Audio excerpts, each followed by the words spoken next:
आप में से कई लोग जानते होंगे कि चाइना अपने जिनजियांग सूबे में वहां के स्थानीय लोगों पर अत्याचार करता रहा है, उनके मानवाधिकारों का हनन करता रहा है।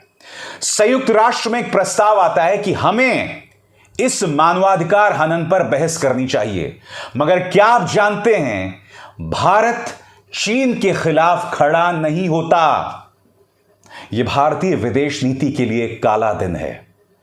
जी हां, मैं आपको बतलाना चाहता हूं कि चाइना ने अपने जिनजियांग सूबे में वहां की 10 लाख की जो आबादी है उसे एक जगह बांध कर रख दिया है। वहां पर उसने री एजुकेशन कैंप्स शुरू कर दिए हैं और अत्याचार किए जा रहे हैं। इस मुद्दे पर कनाडा, नॉर्वे जो है वो बहस चाहते थे।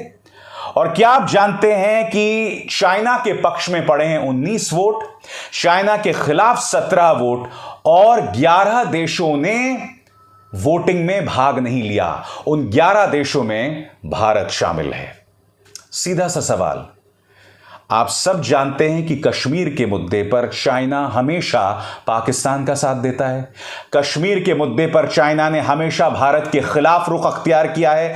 यहां तक कि जो कश्मीर के अंदर आतंकवाद चल रहा है, जो आतंकवादी शामिल हैं, मौलाना मसूद अजहर, हाफिज सईद जैसे आतंकवादी, उनके पक्ष में भी चाइना ने रुख अख्तियार किया है।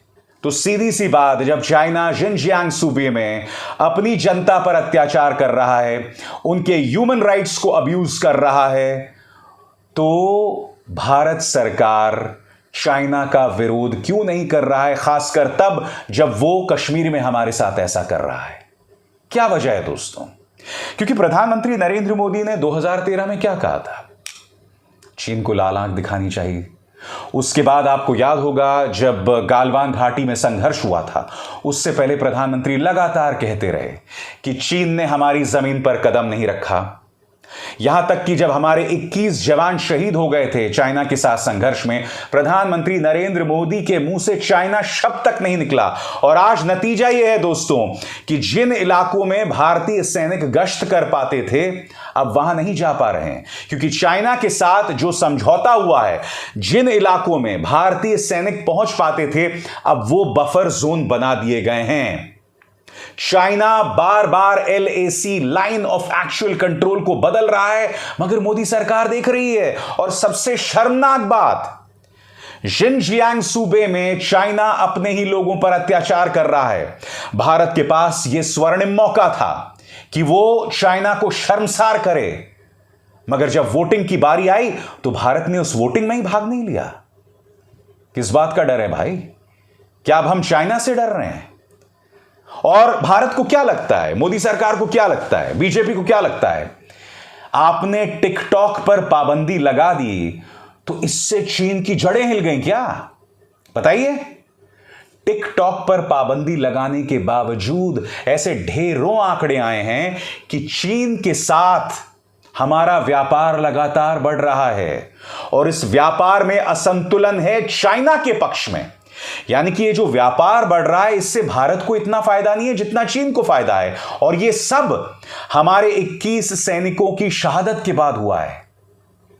ये सब तथ्य हैं, ये मैं अपनी कल्पना से नहीं बोल रहा हूं। सीधा सा सवाल, भारत सरकार आखिर चीन के खिलाफ क्यों नहीं खड़ी हो रही है? प्रधानमंत्री नरेंद्र मोदी के मुंह से चीन शब्द नहीं निकलता।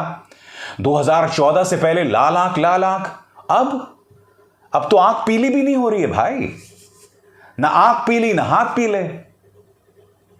तो बहुत ही शर्मनाक रवैया है दोस्तों। और मैं समझना चाहता हूं कि भारत सरकार आखिर जिनजियांग सूबे में जो लोग हैं, उन पर अत्याचार हो रहा है, उनके पक्ष में हम क्यों नहीं खड़े हैं? आप जानते हैं सबसे शर्मनाक बात यह, जिनजियांग सूबे में जो लोग बसते हैं उनमें से अधिकतर मुसलमान हैं। हम ये उम्मीद कर रहे थे कि कम से कम पाकिस्तान को उनके पक्ष में आना चाहिए।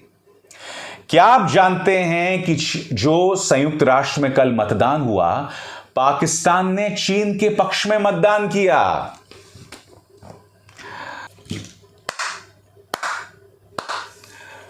वाह पाकिस्तान वाह, कहने को आप एक मुस्लिम बाहुल देश हैं, 90-95% से ज्यादा लोग जो पाकिस्तान में रहते हैं वो मुसलमान हैं, मगर जिनजियांग सूबे में मुसलमानों पर जो अत्याचार हो रहा है उस पर आपके मुंह से एक शब्द नहीं निकल रहा।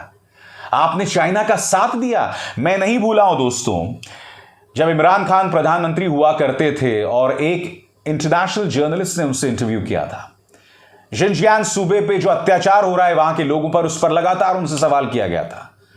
इमरान खान के मुंह से कुछ बोलते नहीं बन रहा था। खैर चलिए, अब तो वो प्रधानमंत्री नहीं है, मगर जो मौजूदा सरकार है उन्हें तो वहां लोगों के पक्ष में कुछ कहना चाहिए था, मगर ये भी खामोश है। किस तरह के दोहरे मापदंड हैं, ये किस तरह का कावर्डिस है, ये किस तरह का कायरानापन है। पाकिस्तान, कम से कम उन मुसलमानों के पक्ष में तो खड़े रहो। और सबसे बड़ी बात, क्या मोदी सरकार जिनजियांग सूबे में जो लोगों पर अत्याचार हो रहा है उनके पक्ष में इसलिए नहीं खड़ा हो रहा है क्योंकि बात मानवाधिकार की है, और मानवाधिकार को लेकर खुद मोदी सरकार का रिकॉर्ड कोई बहुत अच्छा नहीं है, या कहीं यह वजह तो नहीं है क्योंकि जिनजियांग सूबा वो एक मुस्लिम मुद्दा है और वहां के लोगों के पक्ष में खड़े होकर मोदी सरकार को कोई राजनीतिक फायदा नहीं है, क्योंकि यह सरकार सिर्फ और सिर्फ वोटों का फायदा देखती है और इसके अलावा कुछ नहीं, जो अपने आप में बहुत शर्मनाक बात है। और मैं यही कहना चाहूंगा दोस्तों, कल का दिन भारतीय विदेश नीति की निगाह से काला दिन था, क्योंकि जिनजियांग सूबे में लोगों पर लगातार अत्याचार हो रहा है। भारत को खड़ा होना चाहिए था, चीन को शर्मिंदा करना चाहिए था। भूल जाइए वहां किस धर्म के लोग बसते हैं, मगर यह वो चीन है जिसने मौलाना मसूद अजहर और हाफिज सईद जैसे आतंकवादियों का साथ दिया। यह वो चीन है जिसने कश्मीर में पाकिस्तान का साथ दिया। मैं आपसे सीधा सवाल पूछना चाहता हूं, ऐसे में आखिर क्या वजह है कि हम चीन के खिलाफ क्यों नहीं खड़े हैं? हम डरते नहीं हैं चीन से, तो फिर ये मोदी सरकार क्या कर रही है बताइए? ये सवाल हैं, जवाब दीजिए, बौखलाइए मत। मेरे सवालों का जवाब देना मुश्किल होता है, मगर थोड़ी हिम्मत दिखाइए, सामने आइए और इन सवालों का जवाब दीजिए। नमस्कार।